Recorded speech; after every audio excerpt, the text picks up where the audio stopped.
that ain't crazy.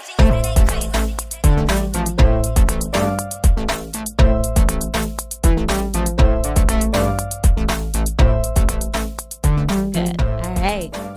Hey guys, welcome back to another episode of Call Me Crazy. Y'all can call me Baz.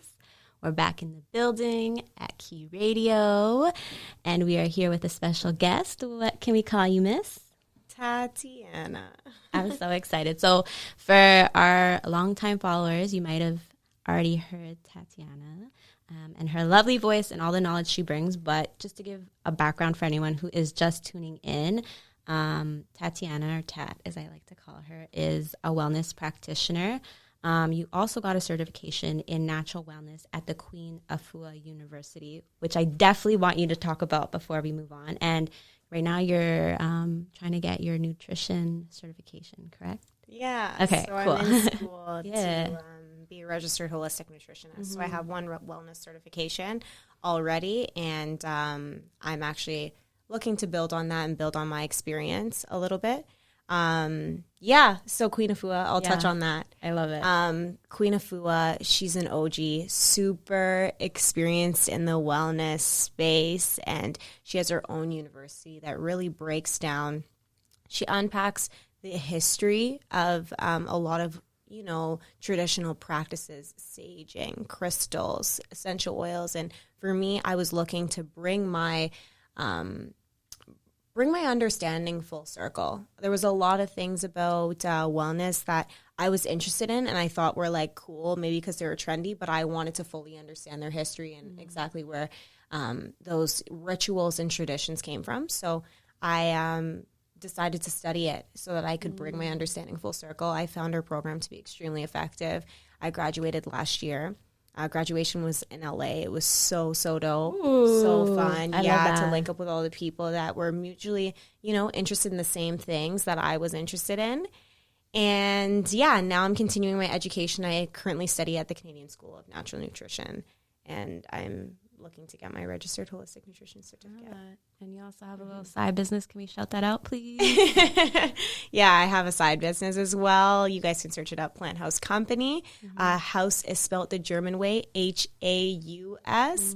And I sell freshly pressed juices, gels. I'm looking to expand my line. I'll leave that to be a surprise, the new products that I'm coming out with. I'm still testing new recipes, but juices, nut milks, and gels at this current time. And I'm looking to expand that to, include a little bit more plant-based options in the future.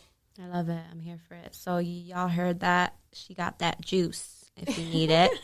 But yeah, let's keep it going. I have an icebreaker, as I always do. It's something a little lighthearted. I actually heard this earlier in Clubhouse, but I wanted to know if you were the last person on Earth, just going with the times right now, what would you do? Like, what would that day look like? I don't know if you've watched I Am Legend. And he's like, no. Anytime I think last person on Earth, I think of that movie. Yeah. That's a classic that goes down in history. If you haven't seen that, like, what are you doing? What are you doing? You got time now. Oh my gosh. I know. I have this conversation so often with like friends and family. What would I do? I mean, it actually totally depends on, I feel, what's at stake. Like, last day on Earth could be peaceful, but then it could be like, I picture it to have like zombies, everything breaking down, people dying. So maybe I'd spend it hiding out, doing things that I love, deep reflection, trying to keep my peace during such a chaotic time. Trying to protect my space because I don't think it would be safe if it was the last day on Earth. If there was, that situation. I guess it's contextual, but yeah. Yeah, it would be super scary, I feel. So I would be trying to like keep myself sane. Yeah. Keep that mental. Yeah. Honestly. Going crazy. What about you? When they asked, I was like, I don't even want to do that. Like, can I not sign up for that? But if I had to say, I don't know, like, to be honest, similar, like trying to find peace, trying to find a way to just mentally get through it. I think physically it's so unpredictable. So unpredictable. So what can I do? It sounds weird, but I would try and find some form of life, whether it's animals, plants, or something. I was like just to thinking, connect. I would go to the water. That is my favorite water. place to be. But for some reason, I just picture it being like broken cement, like I Am Legend. I picture it like I Am Legend. Yeah, that's what I picture. Like I'm like, where's the water? Nowhere. But I have a dog in my head. Like I don't know why there's a dog. Okay, yeah, I Am Legend told you that you were gonna have a dog, and I'd be Will Smith basically. But yeah, so just to kind of get into our topic, we have so much we could talk about. We both occupy similar spaces of like wellness and all that. So I know we could talk about just about anything. But I always want it to be intentional and something that resonates with where we're at in our individual lives. And there was a topic that we spoke about a while ago, and it was based off of a quote. Actually, I was looking, the date was August when I was like, yo, Bass, we got to unpack this topic. No way. August. Not and where August. are we at now? December. And now we're unpacking. But you know what? Stuff. We're here. Better late than never, right? Exactly. So let me read the quote, and then we'll explain a little bit. So if you believe everyone deserves compassion, kindness, understanding, and empathy, but you don't offer those things to yourself, what makes you so unique to be the only exception? Okay, so from jump, what made you want to send this to me? I think that it was so thought-provoking, and I was like, there's just certain discussions. I feel like we have friends for a certain reason. Yeah. And if I want to talk about fitness, I'm going to talk to Christine. Yeah. Same. If I want to talk about wellness and mental health and things and like psychology and stuff like that, I'm coming to Bass. Yeah. So I was like, this is so thought-provoking. It touched me. Like, I read a lot of stuff on my Explore page and all of that kind of stuff, and there's something that resonated with me with this particular post in a different way. I was like, no. Yeah. I just, like, and also, not only was it thought-provoking, and I was sitting there and I was like, reflecting on the question, I also felt like I had so much to say about this topic and so much almost excuses. I won't ruin what we'll get into, but I had excuses as to why I maybe don't treat myself with the ultimate amount of compassion and kindness. I was like, oh, because this, oh, because that. But I couldn't even understand why I literally had the quickest answers as to why I wasn't able to do those things. But yeah, it put me into a place of, reflection. And I wanted to kind of, discuss that with you to get your perspective. Ooh, it's so crazy that you said that to me. So I always candidly share this, but I'm in therapy and I think everyone should be in therapy. But a lot of the times, the only time I have to reflect or see where I'm at, what space I'm occupying, what season I'm in is when I'm in therapy to kind of see what themes there are. And a big one for me is how I treat myself and how I treat others are so different. It's literally like completely different relationships and different standards that I have.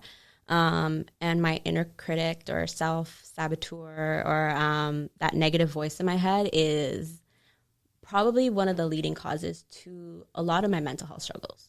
And just going through life and seeing a lot of people, I feel like that's a common thing. We have that negative voice. And I almost see it as like a separate entity from us. Like it's something that we weren't born with. Like you weren't born to look at ourselves with this lens of like judgment and negativity and, perfectionism, but it's developed. And I think there's definitely different factors, whether it's societal, whether it's, just from survival or a family or, just different factors. So everyone has an inner critic, a negative voice. What is your inner saboteur's name? Honestly, when I was younger, I had, some beef with this girl named Chelsea, like when I was like in kindergarten. And so in my mind, my whole life, like Chelsea has been the bully name. And so, yeah, my inner voice, that negative self-talk voice is Chelsea for sure. That's my inner bully. Hands down. That's so deeply rooted too. I think it's connected to that experience directly. Which is crazy because I think I mentioned like a lot of the time we're not born with that voice. Like I think it's something that we develop and a lot of the time it's exterior like voices that are echoing in our heads. And I do want to talk about that a little bit more. Yeah. But I think even just first and foremost is like getting to that point of like acknowledging ourselves and having those conversations and being aware that there is a separation between the relationship that you have with yourself. So with COVID and everything, a lot of people have had to literally face themselves or sit with themselves and face those ugly parts, those uncomfortable parts, and deal with that negative voice. And I wanted to know, like, do you feel like COVID has impacted you in that way, or how have you seen people around you either change? Has it made them more self-aware?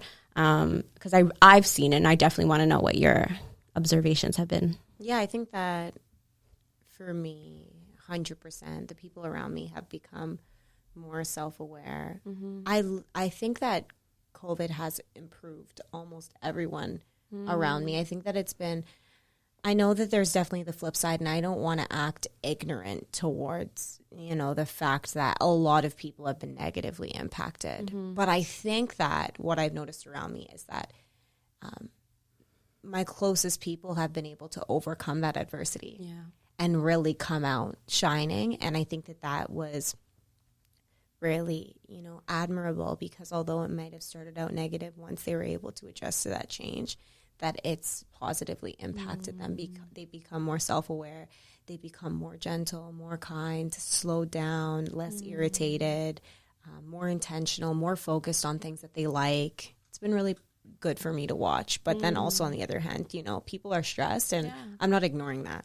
That's real. Yeah, it's very real. And I've definitely seen the impact of like the stressors and all that. But I've also seen like, I've never doubted the fact that discomfort always brings growth. So I think whether or not you like it, you've grown in 2020, because it's been an uncomfortable time. You've been put in a situation where you've had to face yourself. You've had to deal with your demons. And unfortunately, sometimes it does bring about like negative consequences, but I do think as a whole, people will become better because of it.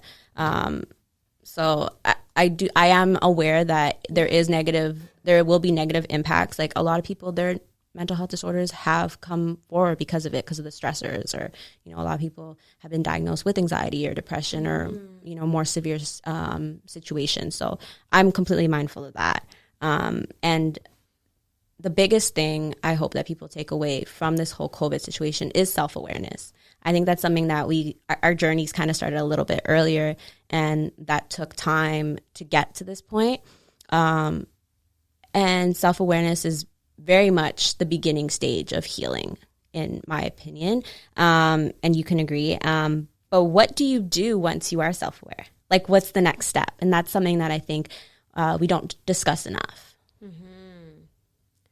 Good question. When we're self-aware and we're able to accept what our gaps are, accept our strengths, accept our weaknesses, I think it gives us an opportunity to close certain gaps and become better, and, really see ourselves for who we are and where we want to be and who we can become. And I like what you said there. You made mention of the fact that you think that a lot of people should be in therapy, and you're in therapy. Yeah. I actually have my first, last time we talked, you recommended like a therapy program or a therapy space or office or whatever that you thought would be, really nice, like if I was looking or interested. And I looked into that, and then the lockdown happened and stuff, and then it kind of got pushed to the side. But I do feel that I got the opportunity to kind of pay more attention to myself and do a little bit, more. I was able to reach out to my wellness resources a little bit better during COVID. So now I actually have my first session tomorrow. Oh my gosh. Yeah, 9 a.m. So I have tried therapy twice, and it hasn't been like too crazy for me. I didn't find it to be anything that was too eye-opening. So I'm going in with openness again. But that's an example. I'm going to tie this back to the question as to what we can do once we are exposed to our gaps, and what like we can, when we truly see ourselves. I was able to acknowledge that there's certain ways that I might be coping that are not extremely effective, shutting down, closing out certain things. I'm ignoring and disconnecting. Those are some of my strategies that I want to, change and maybe do better. I'm infamous for, like, if something's bothering me, I'm just like, you know what, block out, I'll revisit this in a week. And I want to be a better, like, problem solver. Yeah. Things like that. And so when I was able to, like, you know, really see myself, it was just more apparent to me exactly what I wanted to fix. I was able to actually write it down. Before, when I was approaching therapy, I was like, you know, yeah, therapy could be good. Why do I want to go? Oh, like, I could be doing a couple of things better. It was very vague. And now my goals are very specific. So when we become aware, what do we do next? We can become very specific and intentional about where we're going and where we want to be and what needs repairing and what needs healing. Yeah. And so that would be my answer. Like, I feel like I've, you know, been able to directly notice, like, exactly where my errors are and where they show up and what my trigger points are. Yeah. And I wasn't really, like, seeing them in such a clear way. It was a little bit vague. I was like, yeah, this is a problem, but whatever, you know? No, that's perfect. I honestly could not have said it better myself. And just like you, therapy has been a whole journey, starting off with just the whole stigma around it, you know, being from my community and the culture and just 100% growing up. That's another thing. Yeah, I feel like my religion and my culture always trained me to believe that, like, therapy was not necessary, that all I needed was God. And, you know, I still have those, you know, I'm constantly breaking down these preconceived ideals and stuff like that in my mind. It's something that I'm constantly working towards. Like, I can allow myself to be brainwashed sometimes just by what I think, what I was told was right, without actually developing my own opinion. And I'm working actively, you know, to, like, develop my own opinion on therapy without just being like, I need God. Yeah. Because I do think that we all need God, but why can't we have God and therapy? Facts. Like, honestly, I think that's very important. I think a lot of the time we are so comfortable with what we're taught and we don't know anything else. So anything different seems very threatening or wrong. And sometimes we do go to therapy and we're like, oh, that's not it. And sometimes you got to go a couple times. Like, it took me at least 4 or 5 times before I found a therapist I liked. Something in me told me, like, just don't give up. Third time's a charm for me. Yeah. No, honestly. And so that's the biggest thing, I think. Finding someone who understands your journey, someone who understands your identity. I think representation's huge. I'm very much for finding a therapist that either looks like you, has some understanding of the spaces you occupy. That's very much why I want to be in the work I do. And I think same reason you do the work you do is to create that cultural sensitivity and that connection for people in our community. So well said. You know, I think that's a very important thing because there's no way I'm talking to, like, an old white man about, like, growing up in an African household. Like, he'll just look at me crazy. Like, he won't understand what I'm saying. So I think that's really important. And even just the language that my therapist use, like, he'll be like, yo, so what do you do when guys holler at you? And I'm in my head thinking, like, yo, my therapist is really asking me, like, guys hollering at me. Like, that's the language that he's using because that's, you know, the culture that he's from and he understands. And it's like, I don't have to code switch in that moment. The last place you want to code switch is in therapy. You need to be yourself. And I love that. So I think that that's really been really beneficial for me. So yeah, I definitely 100% what you said. I'm so excited. I'm going to ask you how it goes. But a little bit more about self-awareness and just the whole concept of, like, what to do now. Another thing I noticed about therapy is there's things that I thought I knew about myself, but then having this unbiased, like, neutral person call me out and be like, do you ever notice that you do this and this and it's like a pattern? And I'm like, damn, like, I never even noticed that I do these things. And then they break it down, like, where is it connected from? And kind of understanding the root has allowed me to figure out, okay, it's less of a, an unconscious thing now. I'm more conscious of it. So once you become conscious of something, that's when you can start tackling it and changing those behaviors or that way of thinking. And so that's been huge for me, like, game changing. So yeah, therapy is just growth. If you want to grow, I would always recommend therapy. Yeah, I think that, almost everyone should go through that experience at one point or another during their life. I think that it's always helpful to see yourself from an unbiased perspective, from a therapist's lens, somebody to just, open you up and you dissect and get into the core of who you are. I think that everybody could benefit from that. Yeah. No matter who you are. It doesn't matter. It's never too late. I'm excited. I'm looking forward to it. I'm so excited. Yeah, I'm actually going to follow up. But you spoke on something a little bit earlier about, just how society, culture, your community has given these preconceived notions on how you should be, how you should think. And then there's also kind of what you internally believe, your higher self, whatever you want to call it. And a lot of the time I've struggled with that because that voice, that inner voice, takes on voices from people outside of me that I sometimes give more credibility to than my own voice. Because if they said it, then it must be true, whether it was a caregiver, whether it was someone that I really, really loved, or a person of authority. So now I'm internalizing their beliefs and seeing it as truth versus what I believe. I know that's very vague, but for example, if someone tells you, like a teacher tells a student, like, you're not gonna amount to anything in life. I think that is deeply rooted in how they see themselves. Now that voice 100% will always be there. So there's a video that's been kind of going around, and the reason I bring this, it'll all tie together, that's been going around. And the guy's name is Kevin Samuels. Honestly, we'll run it just for a little bit of audio reference, but just a little bit of background for anyone who hasn't seen it. Essentially, a woman is going on his dating show or advice show, asking him that why isn't she able to get the type of man that she thinks she deserves, i.e. like a man who's of high financial caliber, looks a certain way, all these aspects. So he turns around and looks at her and says, well, you're average. Why do you think you deserve a man of higher caliber?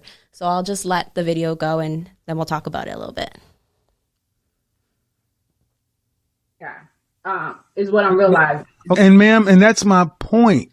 You ladies all feel like, listen, you ladies all feel like you're the exception to the rule. And then when someone like myself comes along and gives you a dose of reality, instead of just accepting it, it's like, yeah, but I'm special. You don't know any men on this level that are not your father, that aren't related to you.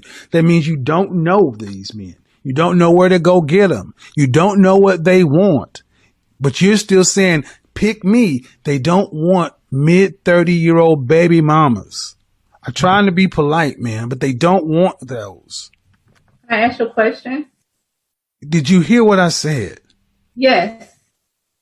Why is that so? Okay, go ahead. Why is it so? Go ahead.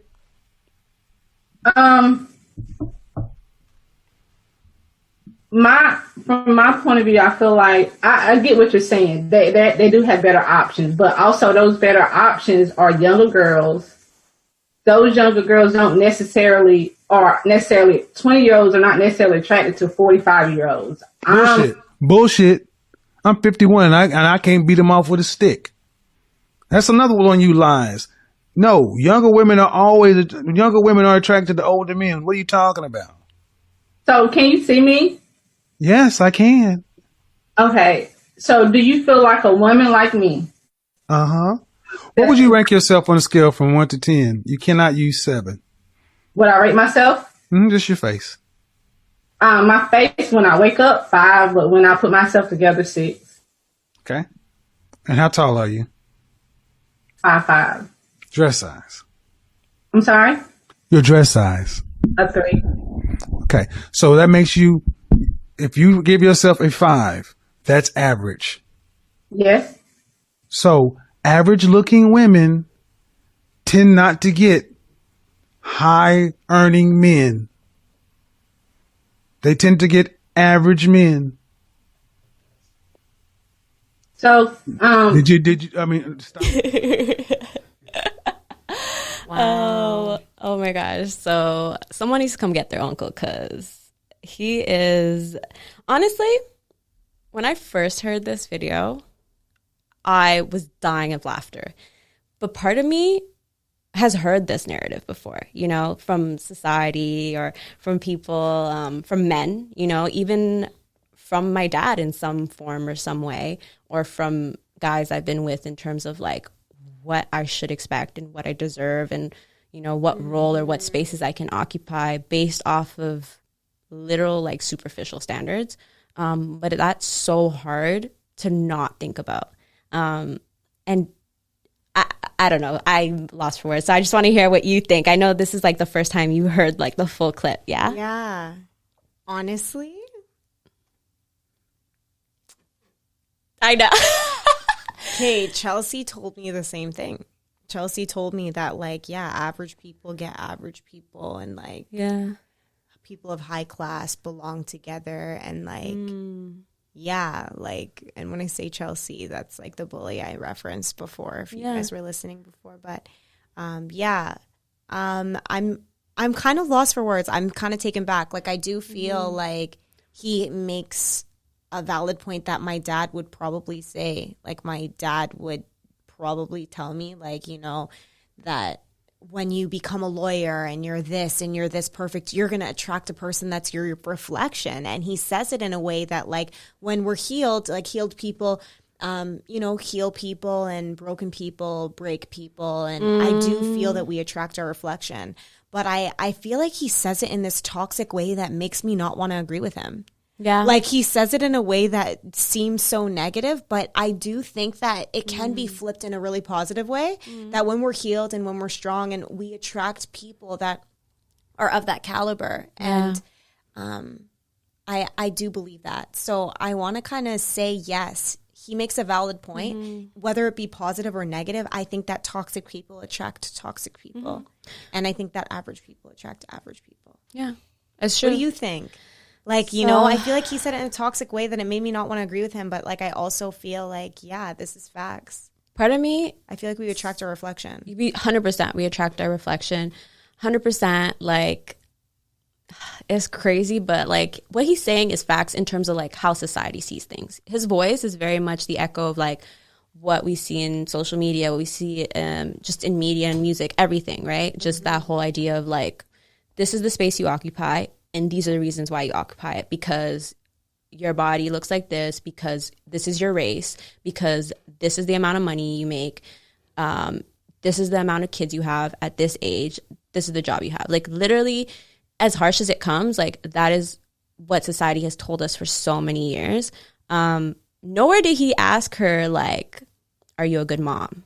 Would you be a good partner? True. Are you healed? Do you have trauma? Like, I know that's not, like, a lot of you will be like, oh my God, that's so, like, corny. But, like, to me, that's more valuable for a partner than, like, other, like, his, like, well, no. I was going to say his height. Okay, yeah, his height. I'm toxic. Height is a big thing for me. Really? Yeah, I was going to say his height. That's funny. His height. Yeah. Like, what's your height? Yeah, it's really toxic. But see, I'm aware of that. That's jokes. Height's never been a thing for me. That's funny. Like, I see all those jokes and all those memes, and I actually don't relate to them. I find them hilarious, but, like, I have no criteria when it comes to height when I'm looking for a partner. Like, not at all. So do you feel like a taller man is more manly? Like, what is it? Yeah. I don't know what it is. I'm attracted to toxic masculinity, end of the day. Like, that's what I've learned. And because I'm aware of it, now I'm able to navigate different spaces. But that was the patterns that I was called out for. Like, why are you going for, you know, professional athletes? You know, why are you going for these alpha males that reproduce these toxic masculine, like, behaviors? It's like, because to me, that's what I was taught, what a man does. And it's like, but that's not what I want. Like, you know, like, that's what I want, but that's not what I need. Yeah. Jeez, I know. It's interesting. Yeah. I'm height blind for sure. good. I'm not really, like, yeah. Yeah. But so just to recap, Yeah. do you think that we attract people of our caliber or of our status? Do you think that, yes or no? I think we attract people. Okay, so we attract people based off of where we're at in life. Yeah. I don't think based off of who we are, but where we're at in life. Because I look back at partners I've had or even friendships in terms of like on paper, maybe we kind of checked off, but we matched a lot more in terms of like our journey. So like whether I was self-aware, whether I was still doing that, like I was attracted to you because I was toxic, because I wanted that hyper masculine, relationship, and he wanted a very like nurturing, submissive, like trophy girl or whatever that could fit like curly hair, light skin girl, like, and that's toxic. Like that's not who I am, you know what I mean? But that's checks off like that cycle. But I think we attract where like a mirror of not what we look like, but a mirror of where we're at. So the ideal would be obviously finding someone that we're also physically attracted to in that process. But I think when women say they're special, they're not saying we're special because we look like this. I always say, listen, growing up in Toronto was so humbling because there is by far the most beautiful women in Toronto.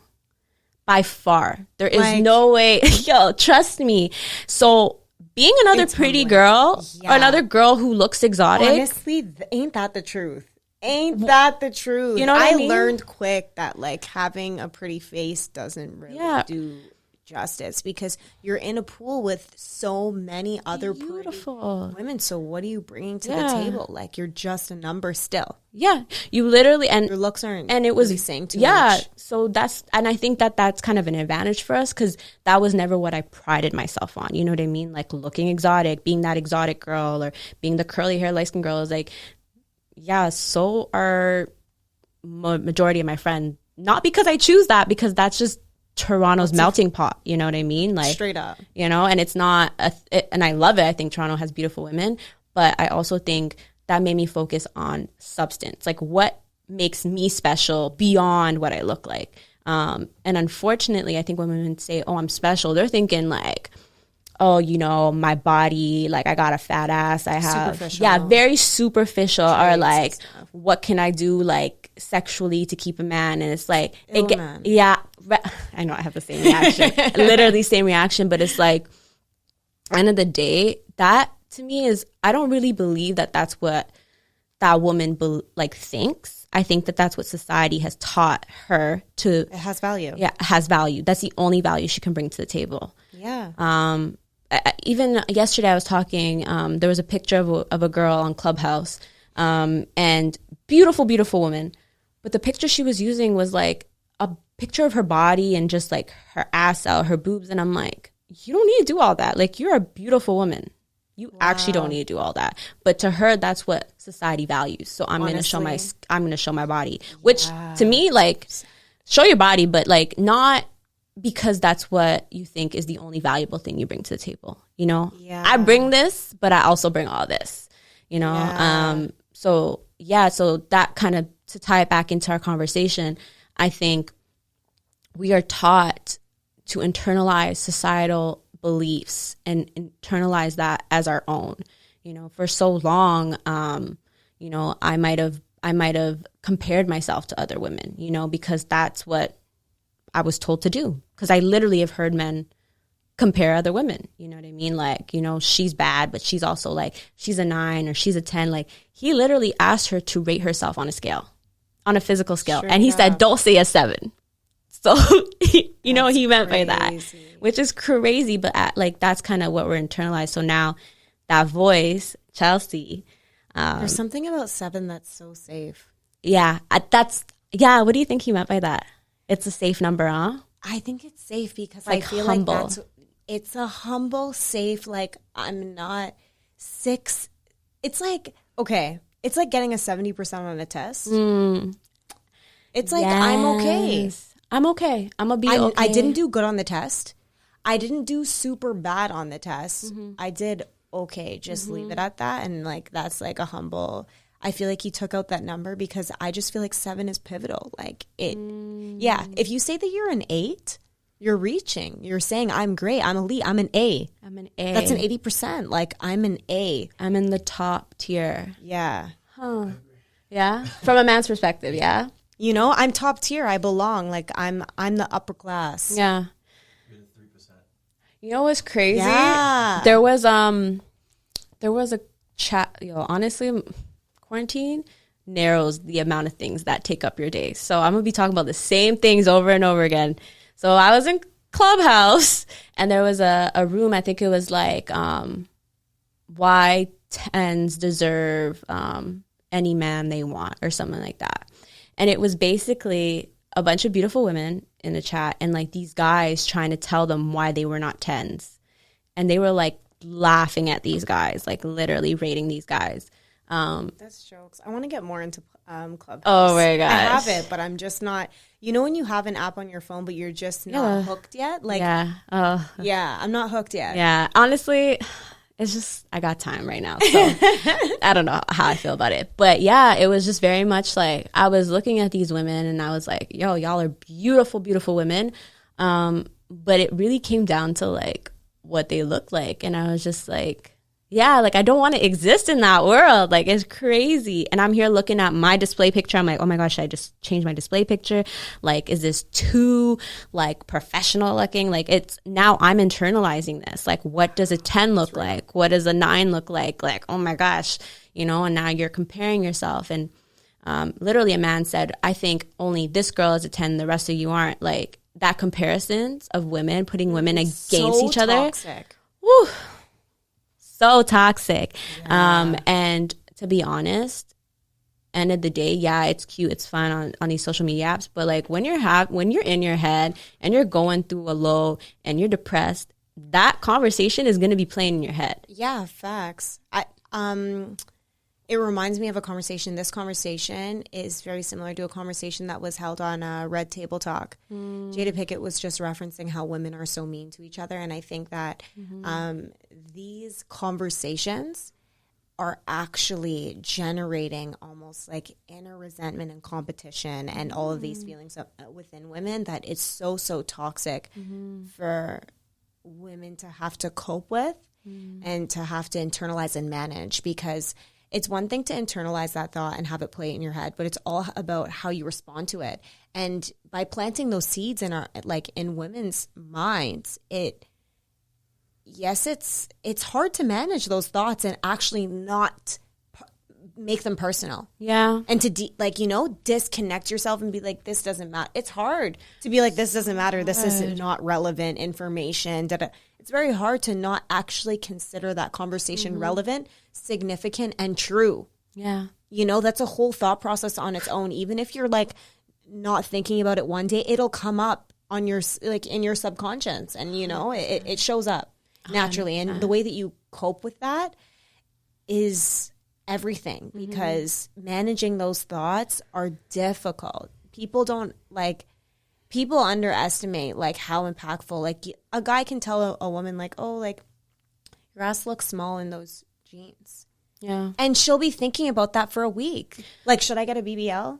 Do I need to go to the gym? Should I get a personal trainer? Like it's just like, and it goes and it races, and oh, is it flat? They ask their best friend, is it flat? Yeah. And they have to manage that thought and actually like try and suppress it. And it's very difficult, and it keeps on showing up. Yeah.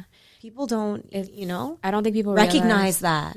It's difficult. There's I don't know what the quote is, but essentially it's, you could tell a woman she's beautiful 100 times, but you call her ugly once, she'll remember for the rest of her life. Yes. And that's the truth. And like, can I get an amen? Yeah, right. Ooh, like, like I felt that, but it's true. Like every criticism or negative thing that has been said to me in terms of like a superficial thing, I don't know why I think that that's the truth versus all the 100 times I've been told like, you're great, you're beautiful, you have these amazing accolades, you know, you bring this intelligence to your energy. Nah, y'all lying. Like, I'm this because so-and-so said my body looks like this, or, you know, whatever it is, or I sound like this, or whatever that negative thing. And end of the day, why do I believe that that's the truth over 100 other people? Like, I don't know why we're programmed like that and why. Yeah. I feel like it's so bad to the point that when my friends tell me something negative about me or whatever, or family members, I feel like they're being more honest. I feel like that exemplifies like true honesty and like them wanting to improve me as a person, that I take it so seriously. Yeah. Whereas when they're like complimenting me, I'm just like, whatever. That's what I'm already doing good at. That I put so much weight on what I'm not doing good at, and that's all I want to like focus on. All my energy on is where I can improve. That's all I want to hear. And when people like tell me, hey, you're doing good at something, it goes over my head because I'm always addicted to what's next. Yeah, same. And that's just the ego doing what it does. I know. Yeah. So I know about that ego. But yeah, like honestly, that's something that I still struggle with. And I think obviously therapy helps, but having that now internal battle between myself, because now it's myself against myself. It's not, sometimes I don't even realize where it's coming from, right? Like I really think that, okay, well, this is the truth, but part of me also doesn't want to accept it because it knows it's not. What has helped you? You know, like, I don't know. I'm going to try and think of some tips and things that have helped me, but it's obviously a journey. But what has helped you, you know, kind of fight that negative voice or really rationalize, like, that's not true.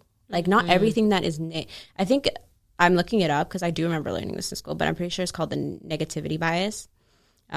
Usually when we feel a negative emotion, it's a lot more intense. So we tend to remember it more, right? Because of that chemical reaction as well. And I think it has to do with, like, evolution and survival instinct and all that. But anyways, aside from the psychology part, what do you think has helped you, if anything? Because I know it's literally, it's hard. It's so hard. Yeah. Honestly, that's a really good question. I have to write a lot of things down. The same thing with like my whole therapy thing and writing down my goals. Like, what is my intention? Yeah. Because I had to be able to justify to myself, okay, why do you need therapy? Like, why are you going to go to this and spend time out of your day on your days off to like do this? I had to justify it to myself. And like anything, I needed to say, this is what it is. So unlearning is something. In order for me to unlearn something, I have to write down what I've learned and reprogram another area of life that I like, that negative critic and stuff like that, and focusing on negative information. One area that I'm trying to specifically work on, an example of this would be not getting mad at myself for playtime.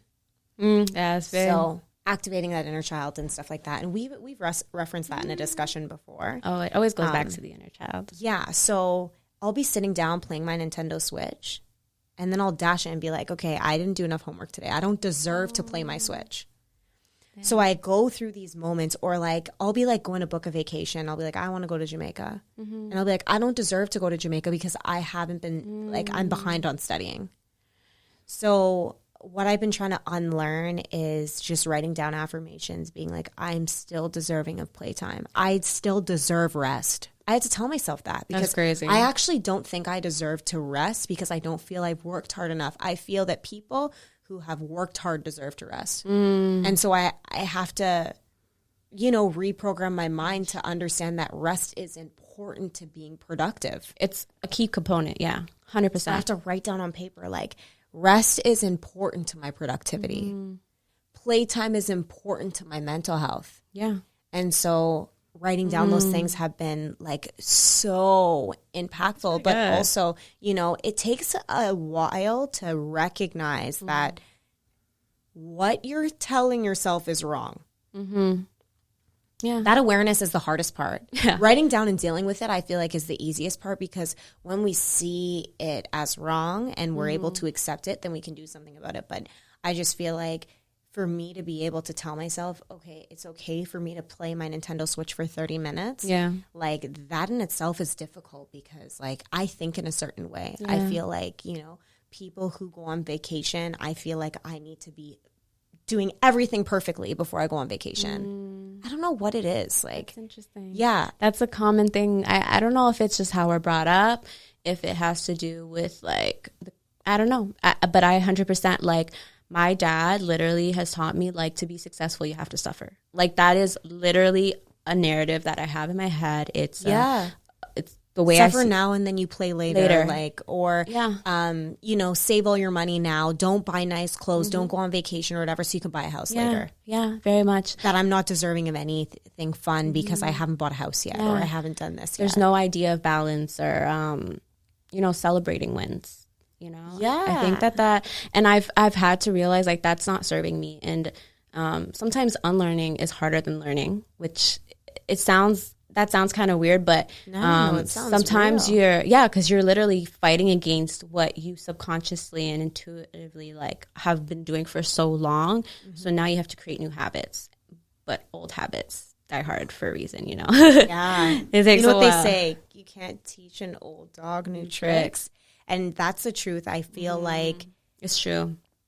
it's just so hard to teach an old dog new things when you already feel like you know what you're talking about and you already feel like you know what it is. You already have decided in your mind, I need to suffer first before I can go on vacation. It's so hard to like be like, no, I can go on vacation. I don't need to suffer. Like you have to just switch up your whole, you know, perspective on life. It takes a lot. Yeah. So an approach that sometimes I use or I've used with my sisters, and I think that we've talked about, for instance, say a friend came to you and said, like, this guy said I was average. I'm assuming your reaction would be like, he's crazy. Like, you're not average. You know what I mean? Like, say I was like, hey, Tat, like, I'm not feeling good. Like, this guy said I'm, like, average at best. You would look at me crazy. You'd be like, yo, he's out of his mind, Baz. Yeah. Like, that's not how I see you, you know, all these things, and vice versa. But you wouldn't necessarily, well, I know I would have a hard time thinking automatically, like, that he's wrong. You know what I mean? Yeah, I would believe him. Part of me, hate admitting that, but 100% would believe him. Like, 100%. And it's, why do we have that level of compassion, that level of, like, confidence in other people and self-worth in other people, but we don't have it with ourselves? Like, that is like basically to kind of bring everything full circle to the quote that we started with. That is a hard thing for me to grasp because I am my hardest critic at the end of the day. There's nothing someone can say to me that either I haven't heard or I haven't said to myself. Yeah. Actually, I've said it to myself already. Yeah. And I think that also, like, Chelsea, we'll reference her again. Yeah. If that guy's telling me that I'm average, and Chelsea already told me that I'm average, Yes. like, it's also It validates it. It just validates it. I'm like, Yeah. oh, he just agrees with Chelsea. Like, I have already, like, you know, and I'm constantly, like, fighting that already. So if he's just coming along and confirming it, it's just, like, complete self-neglect. I'm so ashamed to say that those are my real truths. No. But it's they're definitely... same. I think it's there's very few people who I think wouldn't have that reaction. Yeah. Takes a lot of mental, like, not even strength, because I think, like, mental strength is another thing, but, like, a certain level of, like, confidence and work. Like, you've done the work, I think, for those things to no longer affect you. Yeah, I don't even know when I'll actually think that I'm not average. I always think we always think, hey, if I accomplish this, I won't be average. Yeah, that's true. If, like, you could be saying, hey, That's true. when this happens with my podcast Yeah. or whatever, Yeah. you know, or I could be saying when this happens with Plant House, I won't feel this way. And it's not true. That is so interesting. There's always, my mentor said to me, at every stage in life, your circle, like the people that you become surrounded with, will create a different, like, competitive narrative. So what that means is, I forget the exact way that he phrased it, but he would always just say, like, once you get into that circle with the elite people, like, you're just going to be comparing yourself to the people that, like, have a Bentley or whatever, wearing Balenciagas or whatever. Like, whatever it is, you're always going to have that gap or that delta to fill, and it never goes away. And one thing that we got to understand is in life, we'll always want something. And, you know, sitting in that place of gratitude and just always reflecting on what you have, and not what you don't is like really just huge. And, you know, closing those gaps and really quieting those narratives because that voice is loud, man. You got to really speak louder and like, you know, scream. Literally. I think gratitude out loud. 100%. You got to, you know, say it with your chest. Literally say it with your chest. A big thing that has helped me is because I'm so quick to believe a negative thing, I think about who do I trust and love that I believe, no matter what they say. Whether it's, for me, it's like my best friend, my sister, and my dad. Those are the three people, like, I know they're going to tell me the truth. No matter what it is, they're going to tell me the truth. So when I do have that negative voice speak, I automatically think, how does this person see me? Or how would they see me and react to this comment? So, for instance, if I told my like, obviously it's my dad, but like if I told my dad, like, yeah, like I'm average. Honestly, I think he would just slap me, to be very honest with you. He would feel disrespected. He'd be like, average? Put some respect on my name, first of all. You're my daughter. True. But like, I just think like that conviction that they have towards us, it's like I try and replace now that voice. Because I believe them. Yeah. So that's kind of what's helped me. And then, you know, through time, that voice has become my own. But for a long time, I didn't even know like what I believed, what I didn't. So I had to kind of bring a voice that I did trust into the picture. That. Yeah. That's a strategy that I haven't. Yeah, it's another way. That's an approach that I haven't tried before. Yeah. So it's been helpful. I should incorporate that or try that. Try that. Yeah, that's something I'm actively struggling with. So. Yeah, no. And I think everyone is. I think it's very common to kind of struggle with, like yourself, you know, the whole me versus me. You are your biggest obstacle. Like, I always say this, like, my biggest fear is that I will stand in my own way. Like, I know that I have always been my biggest obstacle, whether it be mentally, whether it be in terms of, like, not having enough resources, all these things. And if I can get past I'm good. There's no one who can stand in my way more than I can stand in my own way. Yeah, that's fine. Yeah, and it's just coming to coming to that realization and also finding ways to overcome that. Because it sounds like, okay, well then don't do that, Baz. Like, if it was that easy, I think we would have all unlocked that level of life. But it's not. It definitely takes practice, takes therapy, takes wanting to do the work. Yes. So I want to kind of end off this topic in terms of finding different ways to balance your own standards towards yourself, your own compassion, but still maintaining like a level of wellness, just a better self view. Just towards yourself. I think we kind of discussed different techniques that we've done, but like, what are ways that you've practiced compassion towards yourself? I hate using the word self-care because Girl, same. I don't know why. like I think it's over quarantine, especially. I'm People over just it. ruined it and Yeah. just made it We need a new one. face masks and baths. Yeah. That's what self-care like. That's the long story short. So Yeah. I don't want to say Throw in that. some candles, you're good. Yeah, Yeah. like that's a definition of self-care. Like put it in Webster, but like, I want to. So self-care is writing down affirmations. Self-care for me is cooking my favorite things. I love that. Showing myself that I deserve my favorite foods. I deserve to be reminded that I'm beautiful and that I can offer myself those things, or that I am enough, or that what I've accomplished is great. Things like that are really ways that, you know, I always look at how I define love from, you know, another person and try and train my mind to believe that everything that I'm looking for in maybe other people, or those, you know, languages of compassion or love, can be offered to myself. And I look for ways to like do that, whether it's, like taking yourself on, you know, your own date, doing all of your favorite things, you know, and like doing the affirmations, doing those things, and, you know, uplifting yourself or like, you know, in a very, very natural and organic way. Yes, that could include a face mask if that's like one of your favorite things. I'm not saying not to, but I just want to express that it's more than just that. It's digging a little bit deeper and loving on those parts of yourself that nobody can love because they may not even see those things, you know.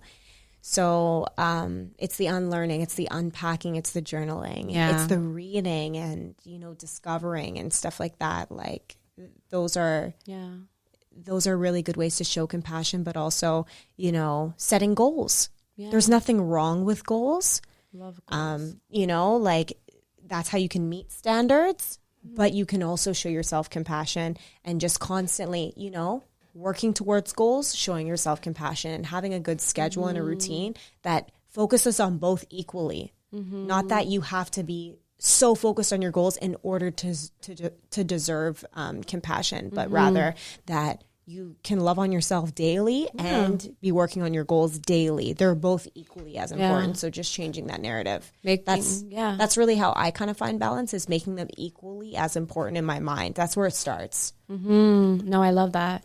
I think even taking that, making your relationship with yourself its healthiest as a goal. You know what I mean? Like setting it in that terminology. The hardest relationship. It's the hardest one, right? And it's the longest one as well. So I think, to me, a lot of the time, like my definition of success, my definition of happiness is having a healthy relationship internally first and foremost. And it's constant work.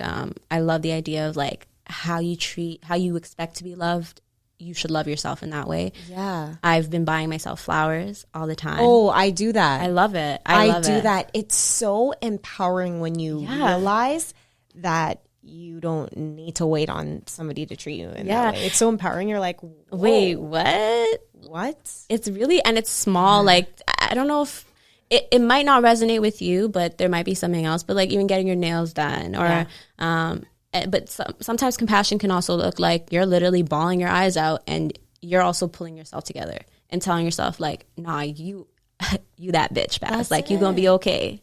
You know, you okay. So I think it does have that fun, cute component of like, you know, taking care of yourself in a superficial way, because that is self-care, but also like facing those demons. I loved what you said about like facing that inner part that is hard to love. And because why would you expect someone else to love it if you resent it so heavily? Exactly. Yeah. So I think finding time to face yourself, and I really, really, really hope people have done that during this time of COVID. Just reflecting, you know, and not necessarily looking at it as like an ugly, but like I think acceptance is the first phase. You know, there's parts of us that, you know, we're not perfect, we're human. But they're also part of like who we are, you know, part of our journey, part of what we have to offer. And there's a lot of things within me that I used to want to change and I resent it so hard, but they're also part of like my power and my magic. So it's about like accepting, loving, and knowing that you are worthy of that externally as well. I'm saying this like I've mastered it, but I'm still on that journey.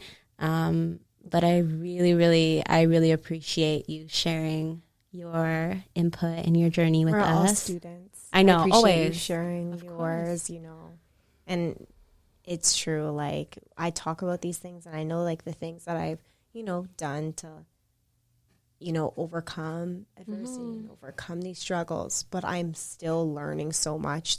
2020 reminded me more than ever that I'm a student. Yeah. I'm just learning how to sit in this seat comfortably. I actually made that a caption on one of my posts because that's that to me really just described this year for me, is just being able to sit in my student seat comfortably and like be like, yeah, I belong here in a place of learning and unlearning, and I'm still strategizing and still needing to be like, you know, led or like needing leadership or needing, you know, that guidance and stuff like that, because I sometimes feel like I should know it all and that I should be in a place where I'm like done learning, and that's not the truth. Like, we're always students.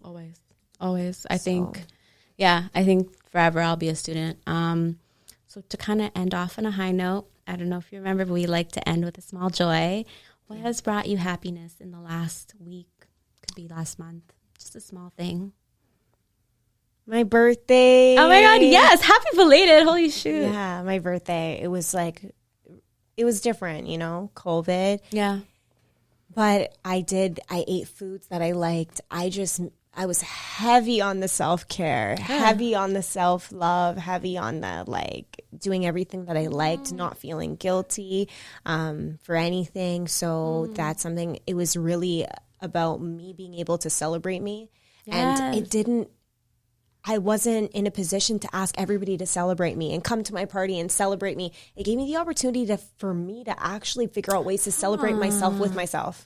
Ooh, look at that. Look at that. So that ties in nicely. I'm really proud of that. It was a very unique experience. Like, I love doing a Victoria's Secret lingerie party. I did that last year, and I still kind of did like a little bit of that. And like made it kind of cozy because it was so fitting for. Honestly, my birthday's coming up. I'm probably gonna do some throw on a robe. Yeah, what? Yeah, some slippers were good. Yeah, some slippers look cute and stuff like that. So I did a little bit of that. Did a little bit of eating food. Yeah, some ice cream, some recipes. It was good. It was good vibes. Oh, I love that. Yeah. What about you? What's been making you happy, keeping you up, and smiling? I feel like the days have become a blur, to be very honest, just because like I'm not going outside. I need to start getting outside more. Definitely the sunsets, actually, even before you got here. I missed that one. Oh my gosh, the sunsets. The one the other day that everyone took a picture of. That one was great. And the view that we have right now. I was in my workplace and then I went on Instagram. And when the sun set, I realized that I missed the most beautiful thing in the world.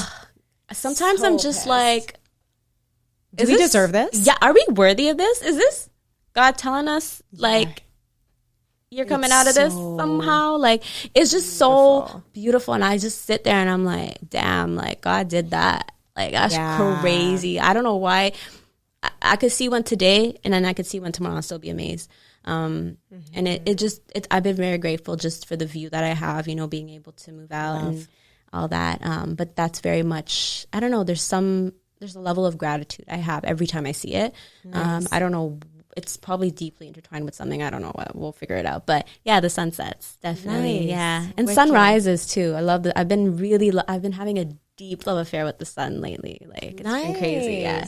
Nice. I love sunrises. I went through a bit of an obsession with that during quarantine where I was waking up at like 5 and going and watching the sunrise. It's divine. Like, I love it. It's incredible. I don't know what it is. But it's so easy to start your day off with gratitude when you start your day off like that. Like, yes. It just sets a beautiful tone for the day. I actually recommend it for somebody who's down and just needs a quick reset. The sun will reset you. Like, it'll be like, this earth is like, you know. It'll be all right. Beautiful. Yeah, you're going to be all right. It'll be good. So where can we find you? They're looking for the juices and the gels or more info. IG, Twitter, Facebook. What's the at? Tatianna Newland.